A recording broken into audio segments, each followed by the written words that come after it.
Longevity, happiness, joy. And my dog is expressing his happiness and his joy right now, protecting my house. So forgive the distraction, but here goes anyway. I see a lot of people my age now who've given up on life and are just waiting to die.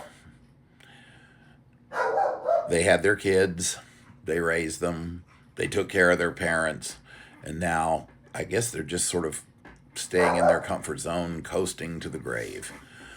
Not my style, thank God. I'm 76 years old. I have lived through a lot of stuff. About 5 years ago, I got Guillain-Barré or Guillain-Barré syndrome from an influenza vaccination. And basically, what that did was my own very good immune system overreacted and stripped all the myelin sheathing off of all of my nerves and shorted out my body. I went into the hospital with full body paralysis, 9 days in the ICU on a ventilator, the first two in a medically induced coma, and a total of 6.5 months in 3 hospitals and 2 nursing homes, learning how to walk again, learning how to feed myself again, you name it. I couldn't even brush my face for 5 months. But what got me out of there and has brought me back to as much enjoyment every day as I can is anger. Anger is a wonderful emotion for protecting ourselves. And unfortunately, too many people today, when things happen, go, "Oh, it's so sad." That's no. Then they wonder why they're depressed all the time.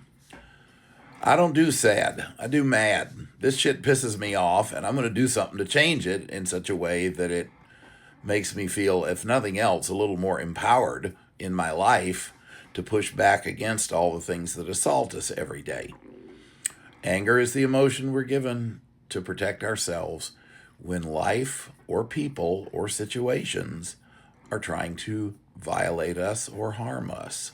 Very natural emotion that most people really don't appreciate because we've become very anger phobic in this world. I'm 76. I'm still having a great life. That should be everybody's goal, even when you're young. Take care of this body that God has given you by way of your parents' genetics. I'm very blessed. I basically inherited my mother's body, and she lived to be almost 98, and she was built like a Mack truck. She was certainly an attractive woman, but not a head-turning, stunning beauty by today's standards. Those women often are how would I say it? They don't age well. I'll just leave it at that. Anyway, take care of yourself. Own your body. Treat it like the automobile that has to last you your whole life. Don't wait for things to break down before you do anything. Maintain your health. But mostly maintain your joy and your innocence, because without that, you turn into a bitter person, and inside something goes, "Well, you're not happy anyway, so it's time to go."